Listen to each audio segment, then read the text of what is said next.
Okay mga kamatis, mga kaibigan, OMGG, eto na naman tayo sa mga scammer ng internet. Talaga naman, na pasok talaga tayo sa mga kasino. Ngayon, bago muna tayo dumako dito, mag-aral muna tayo ng odds, okay? Yung basic odds.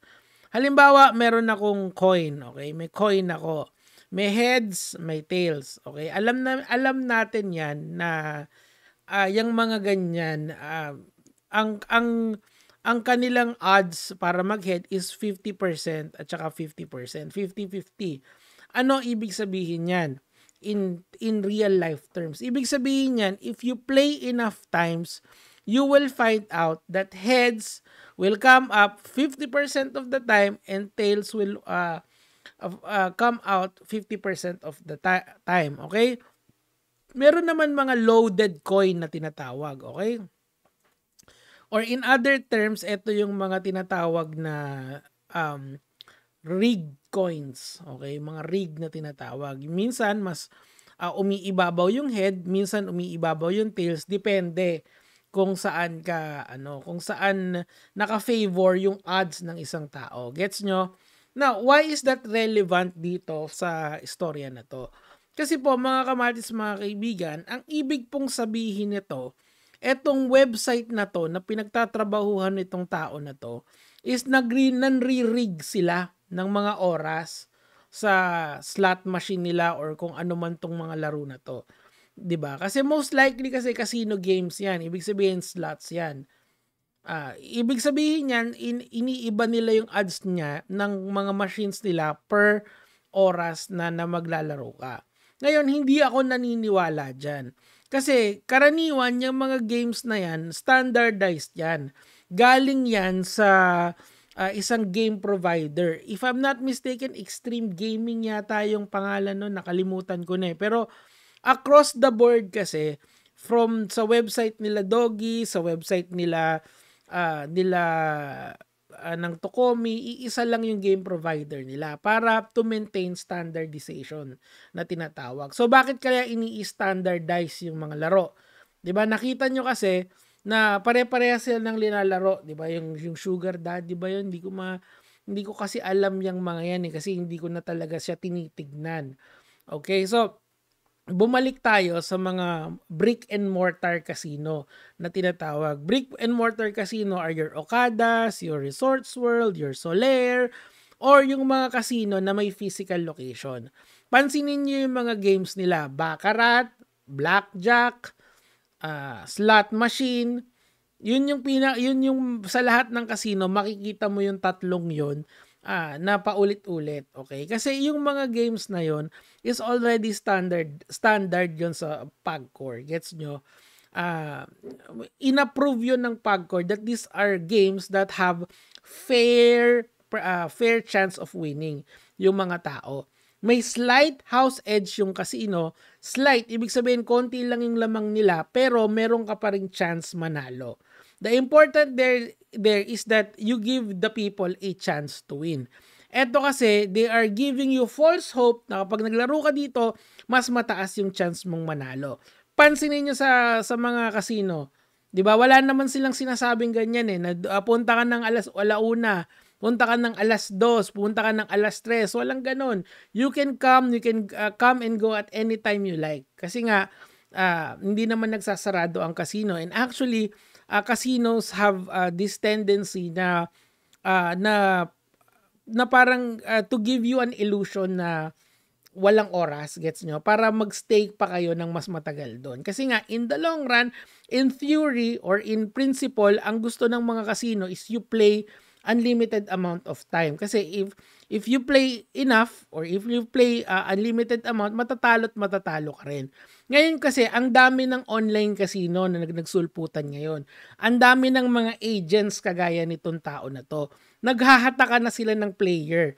Okay, si player A nakaganig sa dami ng influencer na nagpo-promote ngayon at sa laki ng market nila, hindi na sila nakakakuha ng sa kanila. So kailangan nilang maglagay ng ganitong gimmick. Unfortunately, itong mga gimmick na to is actually number one, it is unfair, And number 2, it is untrue. Diba? Kasinungalingang malaki yan. You cannot rig games ng ganyan-ganyan lang. If a casino is rigging your slot machines in such a way na okay tumaya dito sa mga ganitong klaseng mga games, then umalis ka dyan sa casino na yan. Kasi most likely, pag sa ibang oras ka naglaro, ibig sabihin, talo ka. Nakukuha nyo yan, mga kamats, mga kaibigan. And kita mo to, alata mga sinungaling eh. Unless scatter sa Super Ace, basta maglalaro kayo ng around 1 to 4 p.m., 9 to 10 a.m., 2:30 to a.m. Proven and tested na yan kasi 100 ko naging 5K. Number 1, kailangan mong ipakita yung data mo. And yung data na yan has to be played in millions of games bago mo sabihin na ito ang sa ganitong oras ay mas mataas yung chance manalo. Kasi eventually makikita nyo that all casino games are the same. They have the same odds.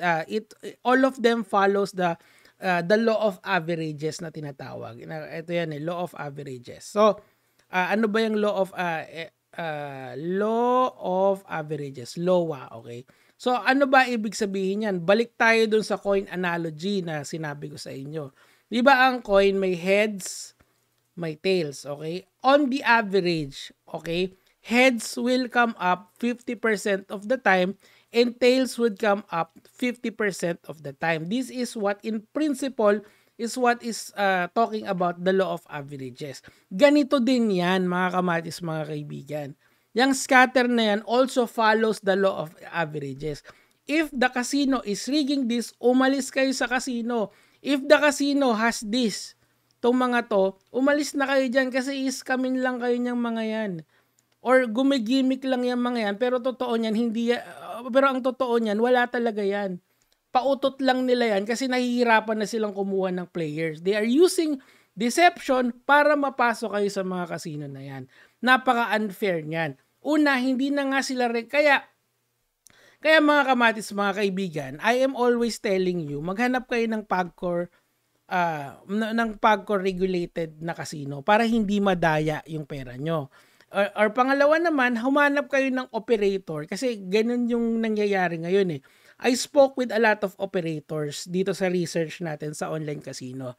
There are operators na hindi sila nandadaya kasi alam nila in the long run, mananalo rin naman kami. Kailangan lang namin ng players na papasok. Basically, ganun eh. Pero, so what they do is, magpapasok lang tayo ng player, kuha lang tayo ng mga malalaking influencer, tapos yung mga influencer ang magpapapasok dun sa mga players. That's why nag-aagawan na kami dito sa side namin na wag na kayong maglaro doon, ine-explain namin lahat sa inyo yan, na wala talagang panalo dyan. And meron naman mga ganitong klase ng tao na mga operators na okay lang sa kanila yung ganitong klaseng dayaan. This is cheating, mga kamatis, mga kaibigan. Plain and simple. Tignan nyo, isipin nyo na lang si Doggy at saka sino pa ba? Si Doggy at saka si Chooks. Si Doggy at Chooks at saka sila Tokomi, nagganyan ba ever na maglaro kayo sa ganitong oras? Kahit si Kabrip, di ginagawa yan eh. Diba? Kasi this is cheating, mga kamatis, mga kaibigan. This is deception. You are being deceived na ipasok yung pera doon. So, ang hirap, diba? Una, kung hindi PAGCOR regulated, red flag agad. Kung may mga ganito, red flag agad. Gets nyo? So, ano ang moral nitong storya na to? Huwag na kayong maglaro. Tipirin nyo na lang yung pera nyo or mag-invest kayo sa mga bagay na maayos. So, talk to a financial advisor. Tapos pag may extra kayo, pumunta na lang kayo dun sa brick and mortar casino, dun sa mga regulated ng PAGCOR. Ang reason dun, pahirapan nyo yung sarili nyo magsugal, huwag nyo padaliin. Kasi mas madaling magsugal, mas madaling mag-access sa mga ganyan, mas madaling matalo yung pera mo. Kung pupunta ka pa ng resort, di ang tagal nun, magbibihis ka pa, maliligo ka pa, mag-ahit ka pa ng bulbul. Di ba? Kasi baka may makita kang maganda ron eh. Ready na. So, kuha nyo, mga kamatis, mga kaibigan. the the best way to beat casinos is never to play casino games like this. Ngayon kasi desperado na yung mga tao na yan. They will do everything. Di mo pa alam, baka i-rug pull kayo niyan. Ako kasi, at least kinakausap ko yung mga operators. O kayo walang rug pullan, pre at least meron mga ganon. And sabi ko nga sa inyo, yung mga malalaking influencer tulad nila Doggy, sila Juniboy, hindi naman magpapasira yung mga yan eh. Sila Chooks, 'di ba? Sila Tokomi, hindi naman sila magpapasira eh. At least yan ang intindi ko kasi very open sila sa ginagawa nila. Pero ako as an influencer, kailangan ko ng tumindig eh. Gusto ko bang sumama sa pera o gusto ko yung kabilang yung ikaw na nanonood sa akin ay medyo tayo, makarelate tayo sa isa't isa at gumanda yung buhay natin, 'di ba? Don't start. Promise ko sa inyo, masisira ang buhay nyo. O yun lang naman. Abang mamaya sa main event, mga lods.